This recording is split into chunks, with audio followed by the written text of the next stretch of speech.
What's up, you guys? It's Steve here, and the rate at which Democrats are flipping on Biden is pretty fast. I'm going to get you caught up on the latest, and also they're saying time to pass legislation now. Send out stimulus checks, provisions. I'm going to get you caught up on all of the latest that's coming out. This is your breaking news stimulus check update and stimulus package update. Now, first off, happy Sunday to you and the family. I'm going to be heading out to service here in just a little bit, but wanted to get you caught up on the latest.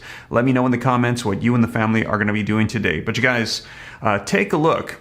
Democrats are displeased, and the viewing community here on the channel has done a poll. I asked them, what is the most important thing to you right now, and what should Congress be focusing on? Well, an overwhelming majority have said it is the economy, and we're hearing that this is the top concern of Americans across the nation. Let's deal with these high prices of oil, gas, food. Inflation is out of control, 41-year high. We need to deal with our economy and help out those in need. And people are saying, Congress, they're focusing on gun control, abortion rights. They're focusing on the January 6th issue, and they need to focus on helping out the American people. And take a look, you guys. I'll let you know yesterday that we heard that Democrats were turning on him, quietly saying behind closed doors that they would not support him. Well, take a look at what came out today. AOC, she's declining to say if she's going to endorse the president in a 2024 run. So, wow, one of the first ones coming out and being mentioned by name, saying, I'm not sure that I'm ready to support him. Let me know your thoughts, you guys. Do you think Democrats are seeing the writing on the wall? Their approval rating is plummeting. There's going to be a red wave in the midterm elections, and they're turning on him as they're feeling like he is not taking them to victory. Let me know your thoughts, you guys. Now, also, we saw Bernie Sanders come out and issue a warning to the president. And he's been doing this for years. He's been saying, send out the checks, send out the benefits, do all these things. You can't play the American people as fools. You can't say that you're going to do all this stuff and then not do it. People need help, and you have to keep your promises. And we've literally seen campaigns run and won off of provision promises that have not come to fruition. And Bernie Sanders is stepping out and saying, I'm not waiting for the president. I am issuing new bills. Take a look at what just came out a couple days ago. Sanders and Elizabeth Warren propose a bill to extend Social Security solvency for another 75 years and increase benefits by $2,400 per year. And I've got a video update for you as they're saying they got to do something because those on Social Security, these fixed incomes, they are not keeping up with the rate of inflation. The cost of living increase needs to be even more. And also, if you missed my last video, I let you know about state bump ups as well, and I got an update for you on that one.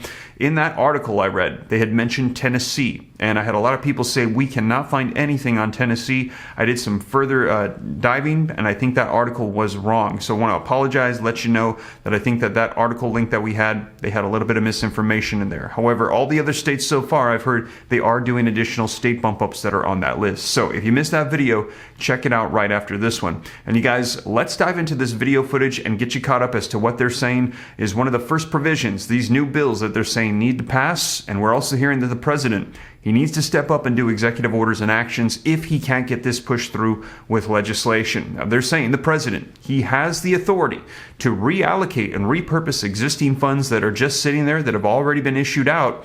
He can't issue new funds. Congress has the power of the purse, but he can reallocate existing funds. And they're saying $800 billion.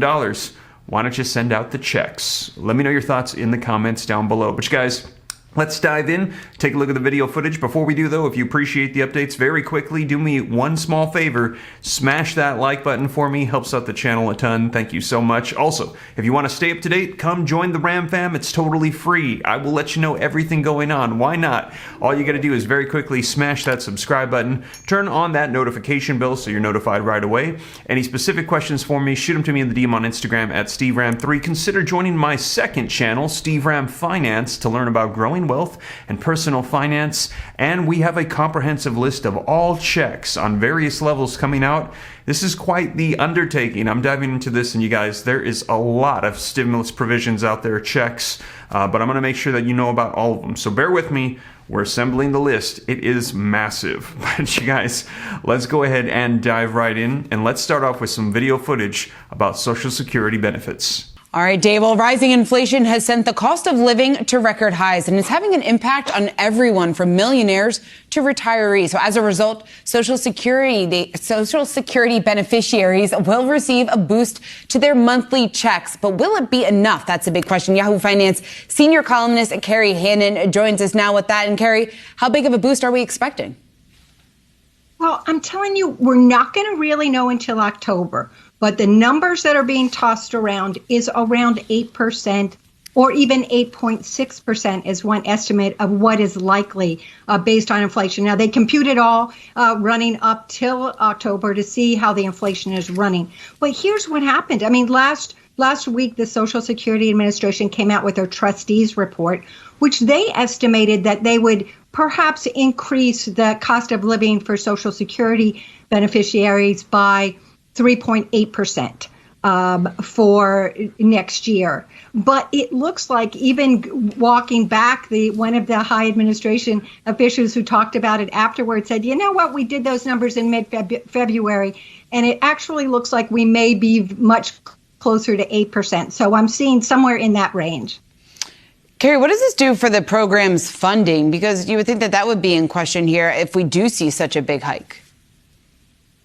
You know, that's a really good question. And the people I talked to said, actually, it really depends on how long inflation lasts for, right? So the way they're looking now is it's not long run, and they don't see it really having a heavy impact at the moment on the solvency of the fund in the future and so forth, and the financial viability of it. But what is important to note is, even with an 8%, even if it was that 8%, I keep saying it wrong, sorry, 8.6% increase per month. What would happen is, many people say that's not even keeping pace with inflation. There would still be a shortfall for retirees, and that benefits from, if you went back to 2020, that the cost of what you could buy with your check has dropped by 40%. So it is pretty significant.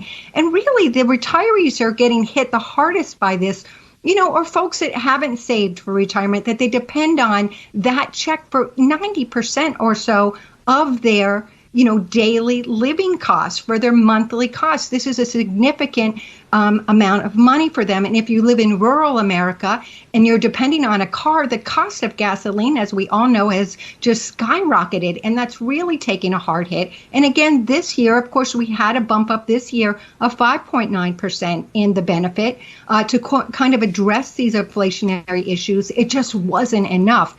But in that calculation, it was the Medicare jump up in the cost of Medicare B that really prompted some of that increase right there. But just simply the cost of living is really, you know, really a hardship for many, many people.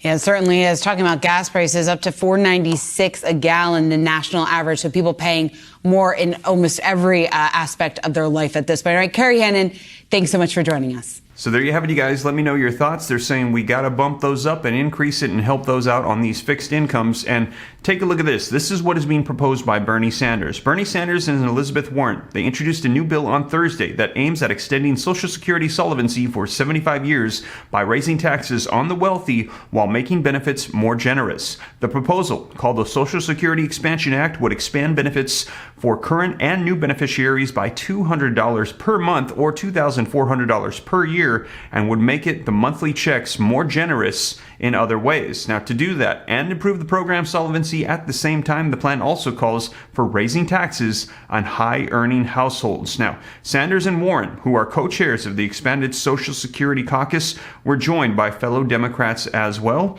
and they introduced this with their companions, this legislation in the House. Now, they've introduced it. They're calling on the president to go ahead and pass this through.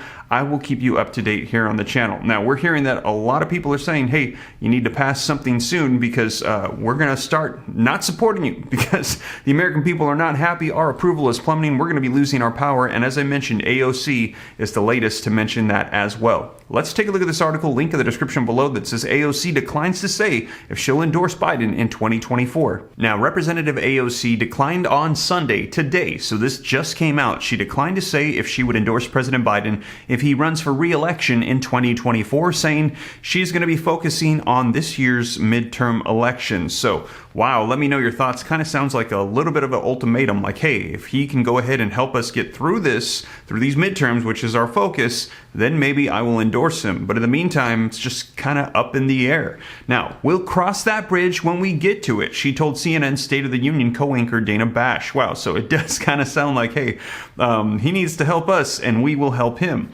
But I think if the president has a vision, and that's something certainly we're all willing to entertain and examine when the time comes, she continued. And Bash pressed AOC on her decline to endorse the sitting president of her own party. So that's not a yes, he said. And she said he has to have a vision. And I think that's what the vast majority of Democrats are vocalizing right now is we need you to pass legislation. We need you to focus on the top priority for the American people, the economy. We need to get them on board. You need to support this Democratic Party in these elections because right now approval is down. Your support is not there. So they're saying you need to have the vision. You need to guide us to victory in these elections because if not, we're not going to support you. And we've been hearing, I let you know in the last video, behind closed doors, they're saying he should not run, at least with the way that things are going. Now, AOC then reiterated that her focus is going to be on this year's elections. So again, not getting too far down the road, just right now, we need to deal with this issue at hand. And she said, I think we should endorse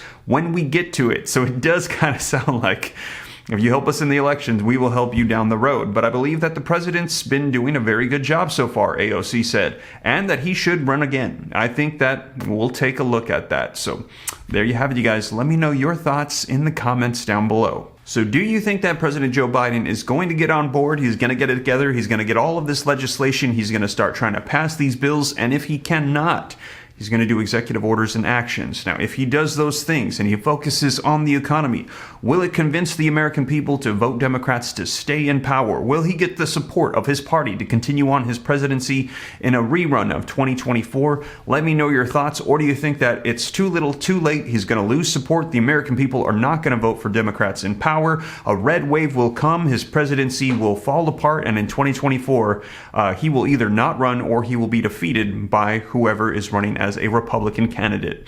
Let me know your thoughts in the comments down below. Or Bernie Sanders, who we have heard has not taken it off the table either. He's saying if President Biden decides to step down, that he's willing to run as well. Let me know your thoughts, you guys. We will see, but I will keep you up to date. As we're hearing, it's very likely with every day that passes that we get closer to these midterm elections, we're going to be hearing a whole lot more about stimulus, legislation, executive orders, and I'll keep you up to date every step of the way. But with that being said, you guys, once again, thank you so much for joining me. That is the latest on this Sunday morning. And if you made it this far and you haven't already, don't forget, take a quick second, smash that like button for me. Helps out the channel a ton. Leave your comments, share this out. If you want to stay up to date, it's free. Why not? Come join the Ram fam. I'll let you know everything going on. Just smash the subscribe button, turn on that notification bell. Shoot me any questions on Instagram at SteveRam3. Consider joining my second channel, Steve Ram Finance. And with that being said, you guys, once again, thank you so much for joining me. Have a blessed Sunday. I'll catch you in the next one. Take care. God bless. This is Steve.